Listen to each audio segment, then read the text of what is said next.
किसान भाइयों नमस्कार। आज के इस वीडियो में जो आप सभी को जानकारियां दी जाएंगी, ये आपको कोई भी नहीं बताना चाहेगा। तो इसीलिए मेरा आप सभी किसान भाइयों से निवेदन है, सभी जानकारियों को ध्यान पूर्वक सुने। तो आइए बिना देरी के करते हैं वीडियो को शुरू। आप सभी किसान भाइयों का स्वागत है आप सभी के अपने यूट्यूब चैनल मंडी भाव अपडेट में। सबसे पहले, कल भी महाराष्ट्र, मध्य प्रदेश सहित अन्य राज्यों में बारिश देखने को मिली और अभी भी कई जगहों पर बारिश हो रही है, जिसका असर प्याज स्टॉक के साथ क्वालिटी पर भी सीधा पड़ रहा है। और अब आगे भी मौसम खराब ही रहा तो इस वर्ष आने वाले इन 3 महीनों में गर्मी वाले प्याज का संकट देखने को मिल सकता है। सरकारी आंकड़ों के अनुसार महाराष्ट्र के नासिक जिले में लगभग 35,000 हेक्टेयर प्याज फसल को नुकसान पहुंचा है, और जिसकी बात हमने कल के वीडियो में विस्तार से करी है। लेकिन नासिक जिले के अलावा मध्य प्रदेश के कई जिलों में और मध्य प्रदेश सहित अन्य राज्यों के कई जिलों में प्याज फसल को काफी ज्यादा नुकसान पहुंचा है और काफी ज्यादा क्वालिटी इस वर्ष प्रभावित हो रही है। लेकिन यहाँ पर एक बात हमें समझनी होगी कि जिस तरह से प्याज क्वालिटी पर असर पड़ रहा है, और अभी तक मेरी जितने भी किसान भाइयों से बात हुई है या व्यापारी भाइयों से बात हुई है, जिन्होंने अभी प्याज को खरीद कर स्टॉक किया है आज से लगभग 20 दिन पहले, 25 दिन पहले, और कहीं ना कहीं कुछ व्यापारी भाई ऐसे भी हैं जिन्होंने आज से केवल एक सप्ताह पहले ही प्याज को खरीद कर स्टॉक किया, लेकिन उनके प्याज में लगभग 25% तक समस्या देखने को मिल रही है। और समस्या यह देखने को मिल रही है, अंदर से प्याज गलना शुरू हो चुका है। अगर वो अगले 1 महीने 2 महीने तक प्याज को स्टॉक करते हैं तो कहीं ना कहीं वो पूरी तरह से खराब हो जाएगा, और जो उनको अभी भाव मिलना है वो भी नहीं मिल पाएगा और उनको काफी बड़ा नुकसान होगा। इसीलिए किसान भाइयों, हमें इस बात का खास तौर पे ध्यान रखना है। अगर आप भी इस वर्ष के लिए प्याज स्टॉक कर रहे हैं और आपने अपना प्याज स्टॉक के लिए स्टोरेज रूम में रख दिया या फिर स्टॉक कर लिया, तो आप अपने प्याज को पहली बात तो समय समय पर चेक करें। दूसरी बात, यहाँ पर अगर आपका प्याज दिखने में बाहर से तो काफी शानदार है, लेकिन उनमें से आप एक या दो प्याज को उठाइए और उसको काट कर देखिए क्या अंदर से वो पूरी तरह सही है या नहीं। क्योंकि अभी मेरी लगातार काफी किसान भाइयों से इसको लेकर बात हो रही है, और उन सभी किसान भाइयों का कहना यही है कि करण भाई, बाहर से तो प्याज काफी शानदार है, लेकिन उसको काटने पर देखा जाए तो अंदर ही अंदर वो प्याज गलना शुरू हो रहा है। और ये इसीलिए हो रहा है क्योंकि अभी जो बारिश और ओलावृष्टि हुई, और ये इस समय पे हो रही है जब हमारा प्याज खेतों से निकल रहा है, और इसीलिए ये समस्या हमारे प्याज की क्वालिटी में देखने को मिल रही है। और इसी कारण इस वर्ष अक्टूबर, नवंबर और दिसंबर, इन 3 महीनों में प्याज की कमी का सामना करना पड़ सकता है। यानी कि इन 3 महीनों में प्याज का संकट हमें देखने को मिल सकता है। कुल मिलाकर किसान भाइयों, जब प्याज ही इतने लंबे समय तक नहीं टिक पाएगा तो ये 3 महीने काफी ज्यादा अहम हो जाते हैं।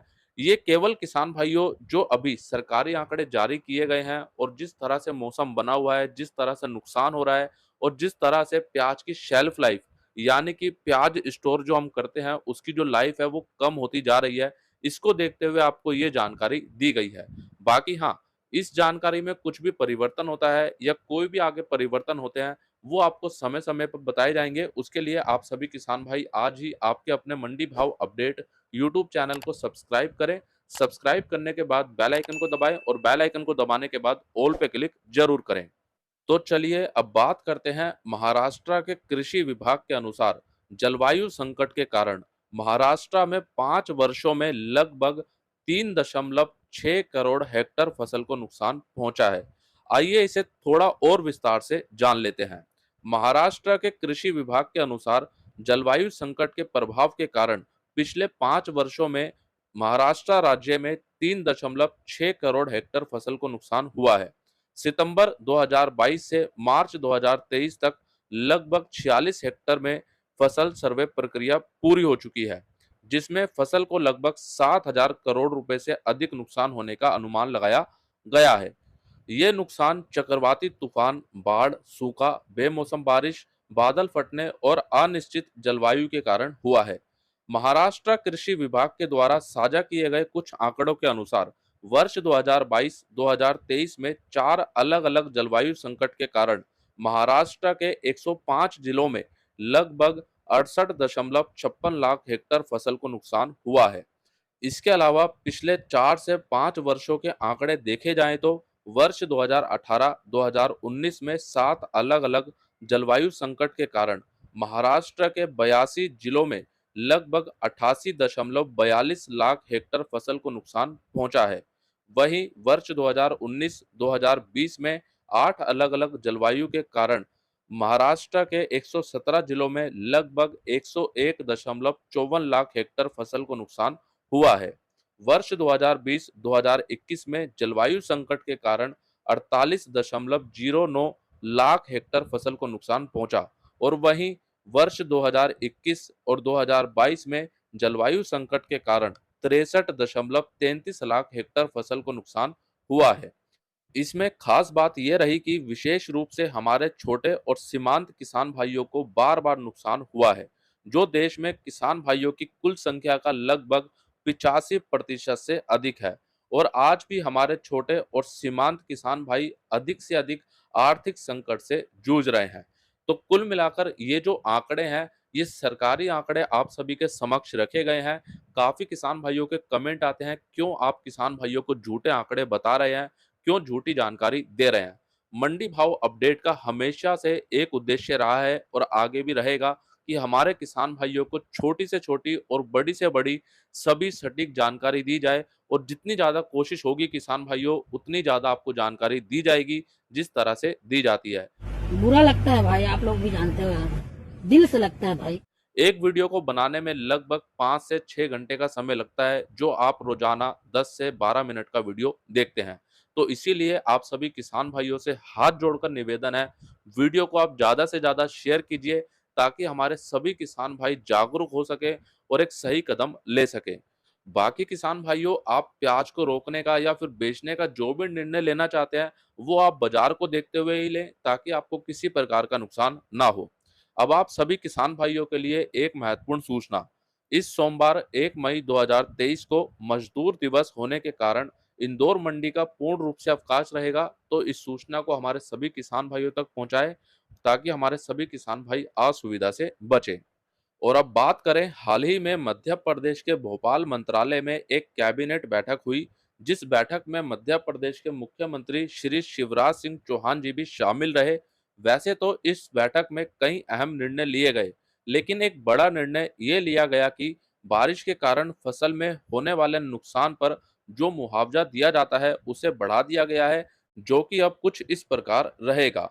25% से 33% फसलों के नुकसान पर 55,000 रुपये प्रति हेक्टर, जबकि सिंचित फसलों के लिए 9500 प्रति हेक्टर के हिसाब से मुआवजा दिया जाएगा। दूसरा, 33% से 50% फसलों के नुकसान पर 8500 रुपये और सिंचित फसल के लिए 16,500 रुपये प्रति हेक्टर मुआवजा दिया जाएगा। और तीसरा, 50% से अधिक फसलों के नुकसान होने पर 17,000 रुपये प्रति हेक्टर और सिंचित फसल के लिए 32,000 रुपये प्रति हेक्टर मुआवजा दिया जाएगा। तो ये कुछ अहम फैसले मध्य प्रदेश की कैबिनेट बैठक में लिया गया है और ये बहुत अच्छी बात है। लेकिन यहाँ पर जमीनी हकीकत कुछ और ही है, क्योंकि चाहे जितना भी मुआवजा बढ़ा दिया जाए, लेकिन यहाँ पर सबसे अहम बात यह है कि जितना भी मुआवजा सरकार के द्वारा हमारे किसान भाइयों को दिया जाना चाहिए, क्या उतना मुआवजा उनको मिल पा रहा है? क्योंकि भले ही यहाँ पर पेपर पर आप जितना मर्जी लिख दीजिए या जितना मर्जी बढ़ा दीजिए, उसको बढ़ाने से हमारे किसान भाइयों को मुआवजा उतना नहीं मिल पाएगा और हमारे अधिकतर किसान भाई आज भी वंचित हैं इन योजनाओं से। तो इसीलिए सरकार को यहाँ पर सबसे पहली बात तो ये सोचनी चाहिए कि हम जो योजनाएं बना रहे हैं किसान भाइयों के लिए, उनसे हमारे कितने किसान भाइयों को यहाँ पर फायदा मिल रहा है। और इसके लिए भी एक सर्वे किया जाना चाहिए ताकि हमारे किसान भाई किसी भी तरह से, किसी भी योजना से, किसी भी मुआवजे से वंचित ना रहें। और अब एक बड़ी खबर, जो हमारे किसान भाई दिल्ली आजादपुर मंडी में अपना प्याज या फिर अन्य उपज ले जाते हैं या फिर भेजते हैं, उनके लिए अगले महीने मई और जून, इन 2 महीनों के लिए दिल्ली आजादपुर मंडी का समय सुबह 8 बजे से 2 बजे तक रहेगा। जो किसान भाई अपनी उपज दिल्ली आजादपुर मंडी में ले जाते हैं या भेजते हैं, उन सभी किसान भाइयों तक इस सूचना को अवश्य पहुंचाएं और आप सभी किसान भाई असुविधा से बचें। अब बात करें, आज बेंगलोर मंडी में प्याज की आवक लगभग 240 ट्रक की रही। आज बेंगलोर मंडी में कर्नाटक का प्याज 500 रुपए से 1100 रुपए तक और महाराष्ट्र का प्याज 400 रुपए से 1200 रुपए तक बिका है। और अब देख लेते हैं आज की इंदौर मंडी की पूरी रिपोर्ट।